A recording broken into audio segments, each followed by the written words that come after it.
Everyone, আমি Kaveri. Welcome to my Kaveri's world. কেমন আছেন সবাই? আশা করি সবাই সুস্থ আছেন, ভালো আছেন। আমিও খুব ভালো আছি। তো এখন আজকে রবিবার, এখন বাজে সন্ধ্যে 8টা বাজে। তো বাবানের পাপা বললো আলুর পরোটা খাবে। তো এখানে দেখো আলুগুলোকে সেদ্ধ করে নিয়েছি, আর এখানে পেঁয়াজ কুচি, লঙ্কা কুচি নিয়ে নিয়েছি। আর আমাদের বাড়িতে আলুর পরোটা সবাই টমেটোর চাটনি দিয়ে খেতে ভালোবাসে, তাই এখানে টমেটো নিয়ে নিয়েছি। টমেটো বেশি ছিল না, 2টো ছিল, তাই এখানে একটু খেজুর, আমসত্ত্ব এগুলো নিয়ে নিয়েছি, আর এখানে ময়দাটাও মেখে নিয়েছি। এবারে আমি আগে ফার্স্টে চাটনিটা বসিয়ে দেবো, তো তারপর বাকি কিছু করব। তো এইখানে যে চাটনিটা বসানোর জন্য এখানে কড়াই নিয়ে তেল দিয়ে দিলাম। এবার একটু 5 ফোড়ন, শুকনো লঙ্কা ফোড়ন দিয়ে টমেটোগুলো দিয়ে দেবো। তো এদিকে এটা হলে তারপর আমি আলুটা কষিয়ে নেব। আর কষিয়ে নেব কেন, আমাদের বাড়িতে না অনেকেই বলে, এক একজন এক এক রকম পছন্দ করে, এক একজনের রান্নার ধরন তো এক এক রকম, তাই না?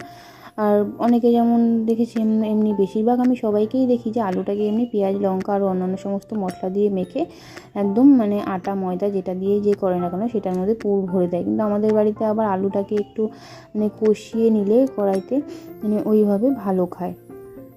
কষিয়ে নেওয়া বলতে ওই জাস্ট একটু কড়াইয়ে তেল দিয়ে পেঁয়াজ, লঙ্কা সমস্ত মশলা দিয়ে একটু পেঁয়াজ লঙ্কাগুলোকে ভেজে তারপর ওতে আলুগুলোকে স্ম্যাশ করে দিয়ে দিই। তারপর ভালো করে একটু কষিয়ে নিই। তারপর নামানোর আগে যদি ধনেপাতা থাকে তাহলে ধনেপাতা না থাকলে গরম মশলা দিয়ে নামিয়ে নিই। আর কি বলো তো, আমি না আলুর পরোটা যতবারই করি, আমার আলুর পরোটা না একদমই ভালো হয় না, জানো তো। একদম পুরো প্রত্যেকটা সব কিছু ঠিক থাকে, কিন্তু যখন বেলি বেলার সময় পুরো একদম সাইড দিয়ে বেরিয়ে যায়, এমন বাজে হয়ে যায় না, আর দেখানোর মতো থাকে না, খুবই বাজে হয়ে যায়। আসলে কথাটা কী বলো তো, এত খাটাখাটনি করে কষ্ট করে বানানোর পরে যদি ওই রকম বাজে হয়, পুরো একদম কষ্টটাই বৃথা। তখন এতটা খারাপ লাগে যে এতটা কষ্ট করলাম, খাটাখাটনি করলাম, শেষমেশ কী হলো। আর তোমাদের যদি কারো জানা থাকে যে কিভাবে করলে আলুর পরোটা একদম পারফেক্ট হবে, অবশ্যই কিন্তু আমাকে কমেন্টে জানিও। দেখো, যেটা জানি না সেটা স্বীকার করতে তো লজ্জা নেই, তাই না? আর কারোর কাছ থেকে শিখতেও কোনো লজ্জা নেই। তাই তোমাদের যদি কারো জানা থাকে যে কিভাবে করলে একদম পারফেক্ট হবে, অবশ্যই কিন্তু আমাকে জানিও। কারণ আমি যতই চেষ্টা করি, অনেক চেষ্টা করি, কিন্তু কেন জানি না ওই রকম হয়ে যায়, একদম সাইড দিয়ে বেরিয়ে যায়। তো এখানে দেখো আমার আলুটা কষিয়ে নেওয়া হয়ে গেছে। এবারে এতে একটু গরম মশলা দিয়ে দিচ্ছি, দিয়ে এবারে নামিয়ে নেব। তোমরা কে কী দিয়ে আলুর পরোটা খেতে পছন্দ করো, অবশ্যই কিন্তু আমাকে কমেন্টে জানিও। আমাদের বাড়িতে যেমন টমেটোর চাটনি দিয়ে খেতে ভালোবাসে, আর তোমরা কে কী দিয়ে খেতে ভালোবাসো অবশ্যই কিন্তু আমাকে জানাবে। তো এখানে দেখো আমার এই যে টমেটোটাও প্রায় সেদ্ধ হয়ে গেছে। এবারে এতে আমি চিনিটা দিয়ে দেবো। তো এখানে এই যে এবারে চিনিটা দিয়ে দিচ্ছি। তো আমাদের বাড়িতে না একটু মিষ্টিটা বেশি খাই, সেজন্য এতটা চিনি দিচ্ছি। অনেকে আবার মনে করতে পারো যে বাবা এইটুকু চাটনিতে এতটা মিষ্টি দিচ্ছে। আসলে আমাদের বাড়িতে সবাই একটু বেশি মিষ্টি খায়, সেজন্যই এতে একটু বেশি চিনি দিয়েছি।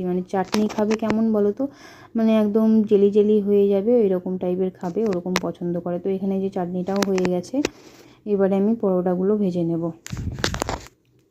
তো এইখানে এই যে ময়দার মধ্যে আমি পুরগুলোকে আলুর পুরটাকে ভরে নিয়েছি, এবারে বেলে নেব। তো এখানে এই যে বেলার জন্য আমি এখানে ময়দা নিয়ে নিয়েছি একটু।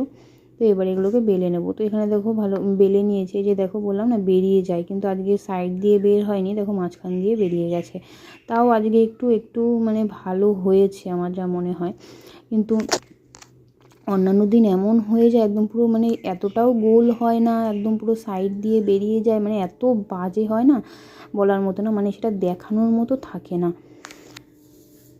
তো এখানে এই যে দেখো আমার পরোটাটা ভাজা হয়ে গেছে, আর কেমন হয়েছে অবশ্যই জানিও। আর কি বলো তো, আমি যে বললাম তোমরা কেউ যদি জেনে থাকো কিভাবে করলে একদম পারফেক্ট হবে, অবশ্যই কিন্তু আমাকে কমেন্টে জানিও।